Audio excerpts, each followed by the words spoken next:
আসসালামু আলাইকুম and hello everyone, সবাই কেমন আছেন? নতুন আরও একটি ভিডিওতে আপনাদেরকে স্বাগতম। আজকে চলে এসেছি দিনাজপুর জেলার 10 মাইলে। আর এখানে আসার কারণ হচ্ছে আমরা যাচ্ছিলাম ঠাকুরগাঁ। যাওয়ার পথে 10 মাইলে আমরা যাত্রা বিরতি দিয়েছি।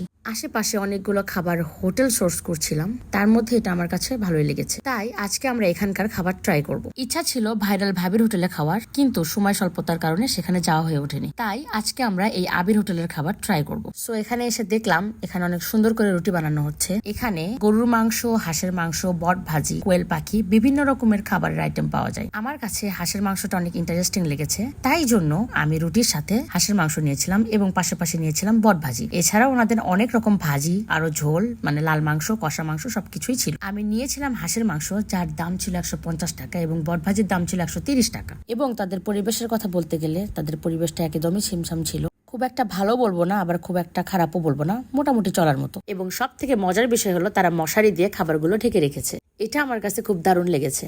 রুটিগুলো বেশ নরম ছিল, কিন্তু আমার মন খারাপ হয়ে গিয়েছিল। আমি পরোটা খেতে চেয়েছিলাম, কিন্তু পরোটা পাইনি। আর হাঁসের মাংস খেয়ে মোটামুটি সন্তুষ্ট ছিলাম। মাংস ছিল নরম, স্বাদে গ্রামের গন্ধটা টের পাওয়া যায়, যা অনেকেরই পছন্দ হবে। তবে মশলার পরিমাণ একটু বেশি ছিল, যার কারণে মাঝে মাঝে ঝালটা বাড়তি লেগেছে। তবে ওভারঅল আমার কাছে ভালো লেগেছে।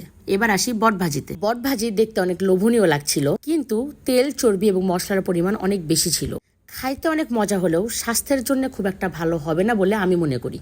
তারপরেও আমরা ক্ষুধার্ত ছিলাম, তাই খেয়ে নিয়েছি। আসলে ক্ষুধার্ত পেটে সবই ভালো লাগে।